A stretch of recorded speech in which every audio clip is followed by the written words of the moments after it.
اگر نیت صحیح ہو اور اس قانون کو محض نمائش کے لیے قانون کی کتاب میں درج نہیں کیا گیا تو پھر اس کی عملداری کو آسان اور قابل عمل بنایا جائے۔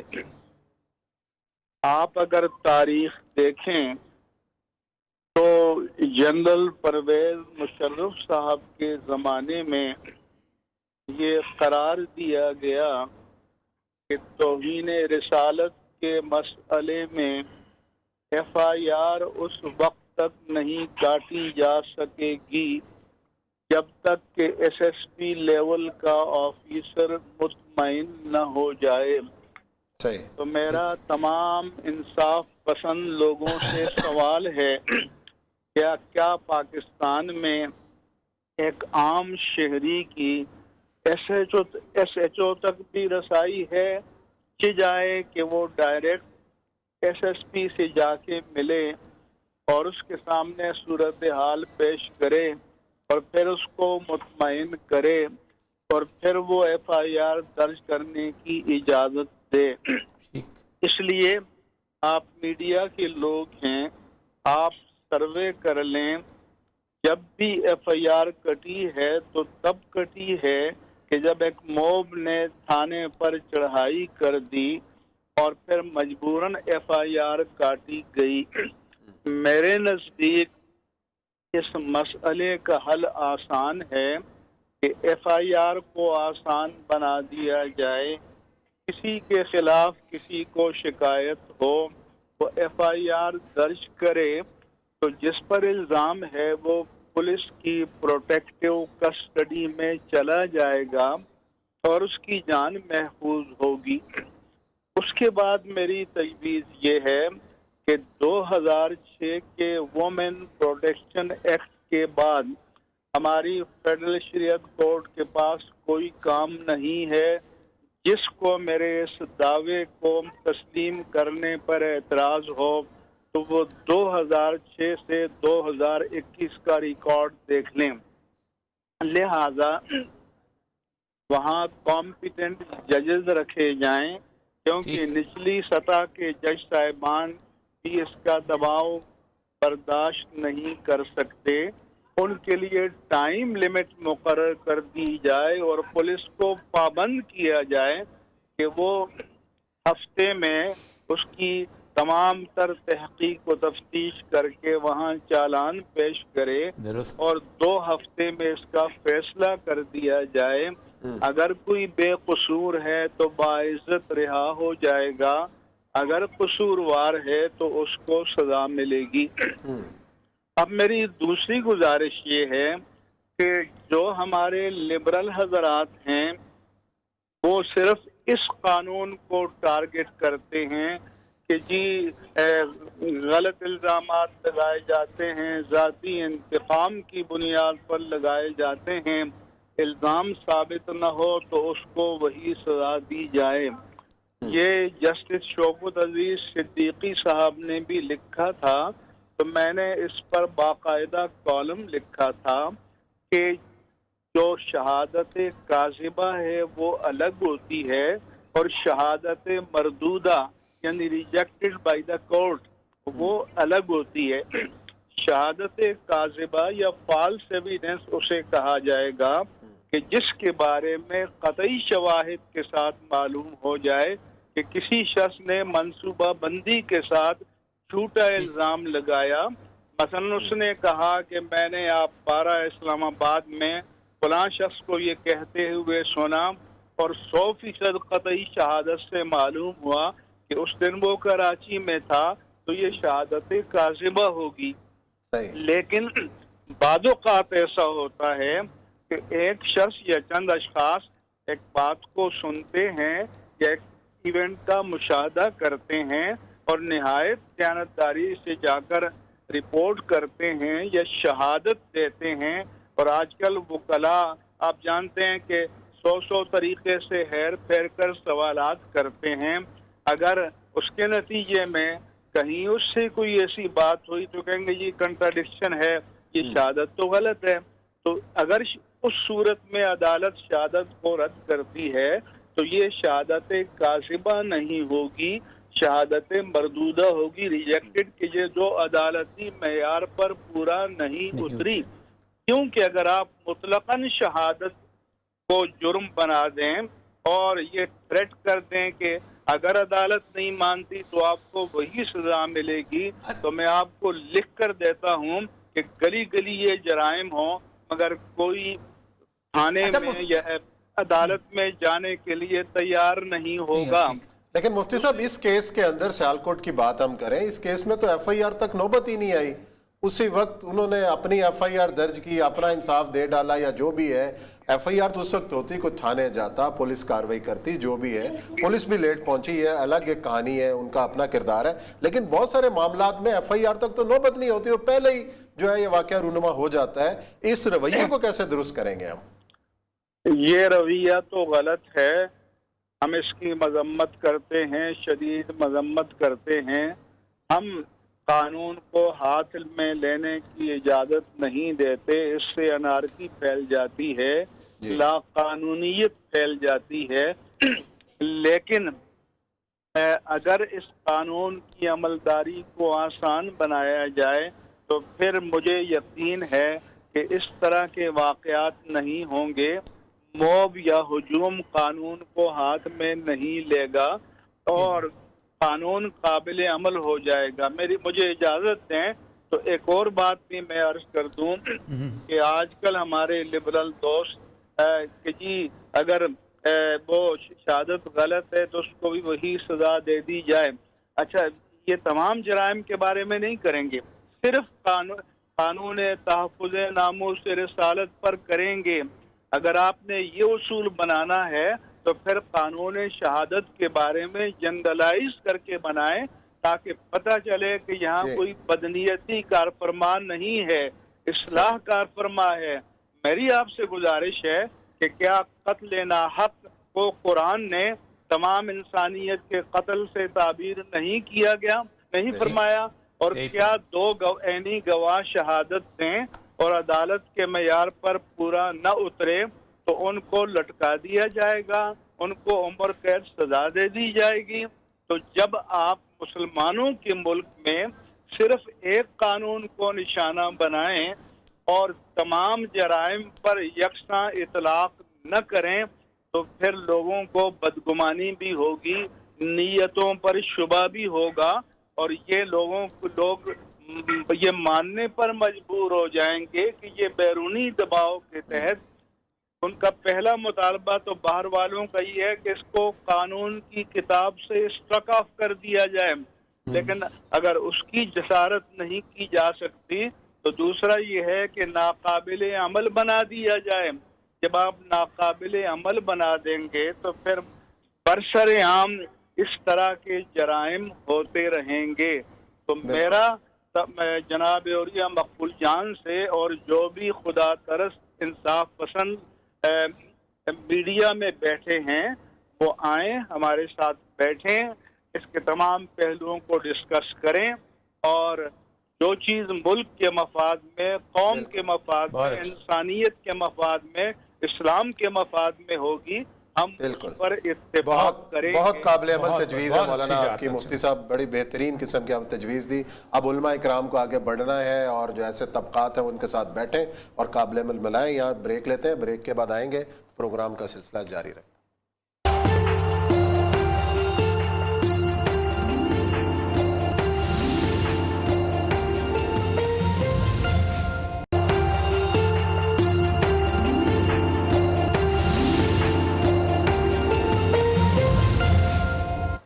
جی ناظرین، بریک کے بعد آپ کو خوش آمدید کہتے ہیں. ہم بات کر رہے ہیں ثانیہ سیالکوٹ اور ہم اس بات پر بات کر رہے ہیں کہ ان واقعات کو کس طریقے سے روکا جا سکتا ہے، علماء اکرام کیا کردار ادا کر سکتے ہیں، معاشرہ کیا کردار ادا کر سکتا ہے. اب ہمیں جوائن کیا ہے مفتی تقی عثمانی صاحب نے اور جو کسی تعارف کے محتاج نہیں ہیں.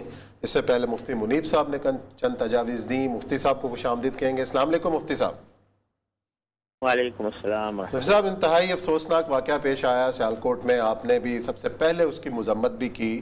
ہم یہ تلاش کر رہے ہیں یا ہم اس کا حل تلاش کر رہے ہیں کہ کس طریقے سے ایسے واقعات کو روکا جا سکے.